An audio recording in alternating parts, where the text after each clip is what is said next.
8천만 동포 여러분 안녕하십니까? 오늘 저는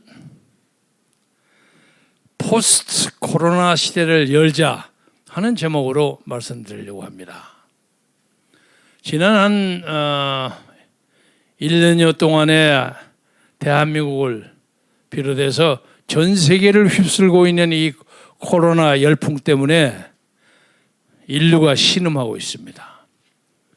특히 우리들은 코로나의 원산지라고 알려져 있는, 아직도 주장하는 차원입니다만은 중국의 우한에서 나왔다는 이유 때문에 한때 문 대통령이 약간 판단에 미숙하는 것 때문에 8만여 명의 중국 유람객 학생을 받아들인 것이 대한민국에 코로나를 전파한 주요한 원인이다 하는 그런 비판을 받았습니다. 그런데 결과적으로 그 후에 일어난 모든 사태를 감안해 보면 코로나와 문재인은 뗄래야 뗄 수 없는 관계가 있습니다. 예를 들면 사지 선다형의 시험을 나와서 여기에 코로나가 하나 있고 이 옆에 문재인 이건희 이재용 하여간 정광훈 이름을 쫙 나오고 이 코로나하고 가장 관계 있는 것이 누구냐면 대한민국 국민의 99%가 거의 문재인에다가 줄을 그을 겁니다.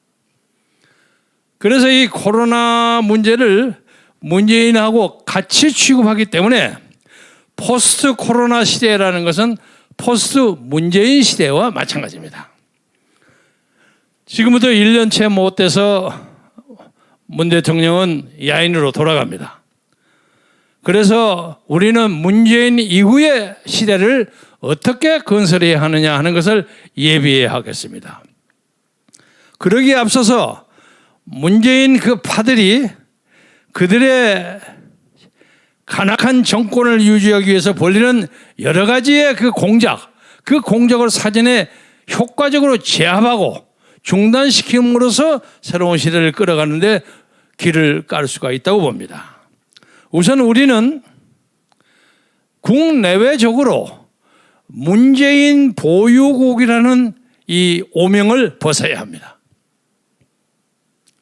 지난 얘기입니다만 지난 시장 선거에 여당의 어떤 후보가 문바들의 지지를 좀 받기 위해서 말을 하기를 대한민국은 문재인 보유국이다 하는 얘기를 했습니다. 아첨치고는 아주 최고 형태의 아첨을 했는데 사람들은 물론 그때 좀 불리하긴 했지만은 그 박아무개 후보가 그 발언 때문에 시장에 떨어진 결정적인 요인이 되지 않았는가 하고들 말을 많이 합니다.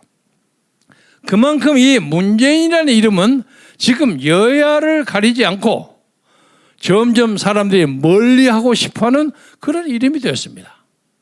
문재인이 뭡니까? 대한민국의 현직 대통령인데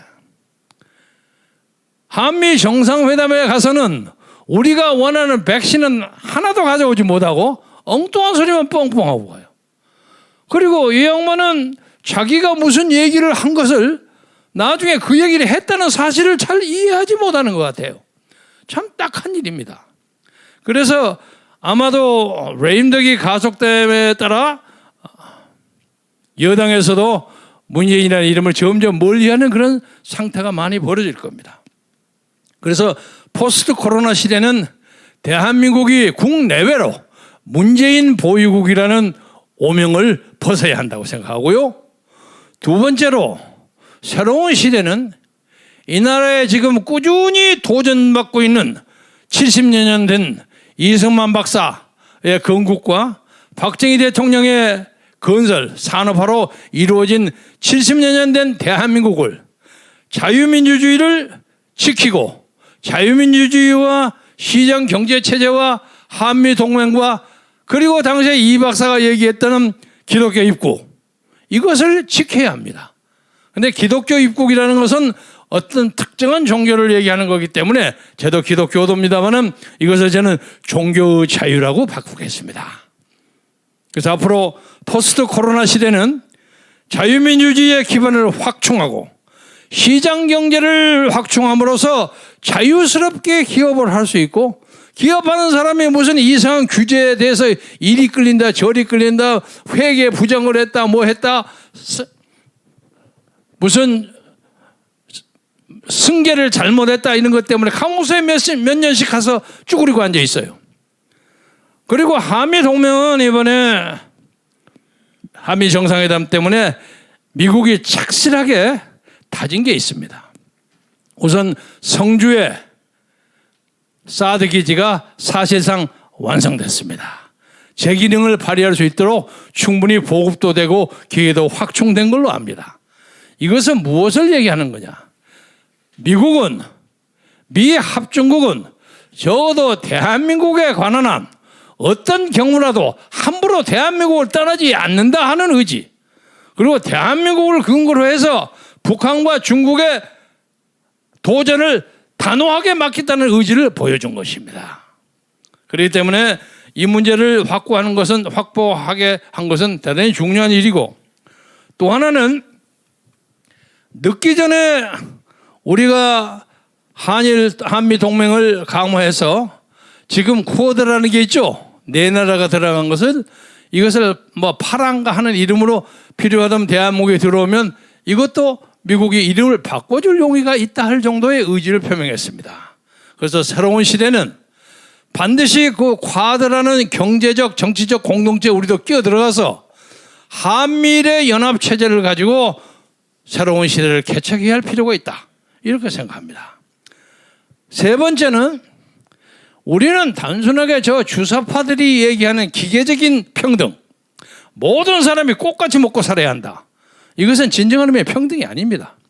우리는 자유시장 경제에서 균등한 평등을 요구해야 합니다. 사람에 따라서 능력에 따라서 약간의 차별이 있고, 그리고 차별을 받아서 조금 기회가 낮춰진 사람은 신분 상승의 기회가 충분히 보장된 그런 사회가 진정한 자유민주 사회입니다. 그래서 이것을 근거로 해서 우리가 자유를 기반으로 해서 자유통일을 지향해야 합니다. 북한도 무조건 통일해가지고 그냥 협상하고 무슨 성명서 내갖고 사인하고 그래가지고 되는 게 아니에요. 북한을 자유의 바람을 넣어서 통일하는 것이 진정한 통일입니다. 네 번째로는 우리는 전 세계 AI 문제나 인터넷 문제에서 세계에 빠지지 않는 나라입니다. 문화나 예술이나 체육이나 이런 것에 빠지지 않습니다. 제가 죄송합니다. 1980년도에 미국에 있었을 때 뉴욕의 타임스퀘어라는 데가 있습니다. 거기에는 거창한 소니 있죠? 일본 소니 광고가 있어요. 광고가 있는데 엄청나게 큽니다. 한 빌딩을 완전히 소니가 다 차지했는데 이게 아주 광고가 흉물스럽게 짝이 없어요. 제가 보기에는 일본 사람들은 좋아하겠지만 수모 있죠? 수모 선수가 다리를 쫙 벌리고 이러고 있어요. 무섭게 이렇게 이거 딱 일본 저 꼬투리 메고, 그런데 그 다리 밑에 만하탄 빌딩들이 쫙 써 있어요. 그러니까 그건 무슨 말이냐면 소니가 미국의 뉴욕을 지배한다는 뜻이에요. 그 소니를 위한 어떤 파티에는 뉴욕의 VIP들을 전부 초청하는데 회원가의 1000불이에요. 1000불 당시에. 그러니까 1000불짜리 자기들이 다 사가지고 종료한 시장, 시의원 이런 사람들이 전부 나누어줘요. 서로 오게 하는 거예요. 거기가 막 꽁짱하고 일본 노래 부르고 하야기 부르고 별거 다 해요. 그러니까 뉴욕 사람들이 일본의 그 저력에 얼어버려요. 와, 소니가 세계를 지배했어요. 그런데 그 후에 2016년, 지금부터 한 5, 6년 전입니다만 뉴욕을 갔더니 그게 싹 없어지고 우리나라 삼성과 LG가 크게 차지하고 있더라고. 이것이 상징적으로 보여주는 겁니다. 삼성에 대해서 제가 아무 인연이 없습니다만은 삼성이 적어도 반도체 문제에 대해서 세계를 지배합니다. 이렇게 큰 기업을 가지고 있으면서도 우리 그거 잘 이용하지 못하고 무슨 이상한 이유 때문에 까먹어서 집어넣고 있어요. 이게 뭡니까? 이번에 하니까 미국에서 정상회담 하면서 관계자들이 왜 삼성 언제 풀어주느냐고 열심히 물었다고 그래요. 아마 문재인 대통령 얼굴이 뜨거웠을 것입니다. 그런데 이 사람들도 자기들이 정권을 잃게 될지는 모른다는 것을 예감은 하고 있는 것 같아요. 그래서 늦기 전에 막 서두르는 거야. 우선 요새 보니까 한명숙 구명운동을 한참 벌리다가 한명숙이라는 사람은 우리나라의 좌파 운동의 대모 비슷한 사람이야. 북한에서도 상당히 좋아하는 사람이야. 이 사람을 어떻게 한번 세워보려고 하여간 구명운동을 아우성을 쳤는데 너무 그 딱 1억 얼마짜리 수표가 딱 걸려가지고 지금 못하고 있는 거예요. 그 다음에는 이제 조국을 구명하려고 난리 법석었죠. 오늘 아침 어느 신문에 보니까 조족지혈이라는 아주 재미있는 칼럼이 나왔더라고요. 여러분 읽어보십시오. 그리고 그러기 전에 이제 광주 민주화도 그냥 아주 영웅화해가지고 광주 민주화에 누가 시비 걸면 5년 이하의 징역 때려버렸어요. 그리고 지금 아까 우리 박찬종 의원이 얘기했던 그 6.24 남북 그 군사 비준 그걸 지금 국회 비준시키려고 난리시켜요. 자기 180명 되니까 자기들은 통과시킬 수 있다는 거예요. 우리가 경우에 따라서 국회를 보호해야 할 입장이야. 그런데 지금 이 대모를 못하기 때문에 보호를 못하는 거야. 그래서 한술 더 따가서 국가보안법 또 지금 취소시키려고 하는 거야. 그러니까 자기들이 나가기 전에 그러니까 아파트나 주택에 있다가 자기가 쫓겨나니까 가기 전에 여기 있는 거 다 해먹고 나가려고 해요. 앞에 있는 채점받아 있는 채소도 다 건져서 먹으려고 하는 거야. 우리가 이것을 막아야 합니다. 막기 위해서는 1천만 국민, 5천만 국민들이 눈을 부릅뜨고 그들의 잘못을 예의 지적하고 새로운 시대를 위해서 정신을 바짝 들고 정치를 잘 주시하면서 그들의 잘못을 꾸준히 규탄하고 비판함으로써 내년 3월 9일까지 우리가 열심히 새로운 포스트 문재인 시대를 끌어가는데 마음과 뜻과 정성을 다해야 한다고 생각합니다. 말씀을 마감하면서 추가해서 하나 더 하고 싶은 게 있어요. 요새 아까 전경환 목사께서도 말씀하셨습니다만 국민의힘에서 당 대표를 뽑는데 이아무개라는 36살 먹은 아주 젊은 사람이 나와서 파란을 일으켜요. 처음에는 저도 이것이 유승민 의원 같은 사람들이 그냥 선동해갖고 만든 사람 아니냐 그렇게 많이 생각했어요. 그러나 일반 사람들의 이번에 당신뿐만 아니라 일반 국민들의 여론까지도 조사를 해본 것을 냉정하고 객관적으로 보면 국민들이 그러는 것 같아요. 국민의힘이 워낙 시시하니까 차라리 36세 니도 한번 해봐라 이런 것 같아요. 그런데 이게 위기입니다. 민주주의 위기예요. 또 하나는 이것을 이 여론조사가 리얼미터하고 한길 리서치에서 했는데 물론 이 여론조사가 정확하다고 생각을 합니다만은 여기에는 약간의 어떤 음모나 의혹과 공작이 있을 수 있다고 생각합니다. 그리고 또 하나는 그와 나이가 비슷한 36살의 영국의 토니 블레어가 제3의기를 내세워가지고 그로부터 한 6년 7년 후에 영국 노동당이 사회주의 경제정책을 버리고 제3의기라는 걸 내세워가지고 집권을 한 경험이 있어요. 그러니까 아직 이 암흑의 군이 당권을 잡는다고 할지라도 그 사람이 앞으로 뭘 할 수 있는 데는 시간이 많이 남아 있습니다. 주목해서 보시고요. 다음은 앞으로 그 사람이 어떤 행태를 띠면서 정치적 행태를 벌리는 걸 자세히 봐야 한다고 생각합니다. 또 하나는 이 선거관리를 중앙선거관리위원회에서 합니다. 이것이 과연 정당하냐 하는 문제가 있습니다. 중앙선거관리위원장이 누군지 아세요? 노정희 전 대법관입니다. 그래서 나는 이 우리나라의 김명수 휘하에 있는 대법관들의 정치적 어떤 정의감, 공정성은 의심합니다.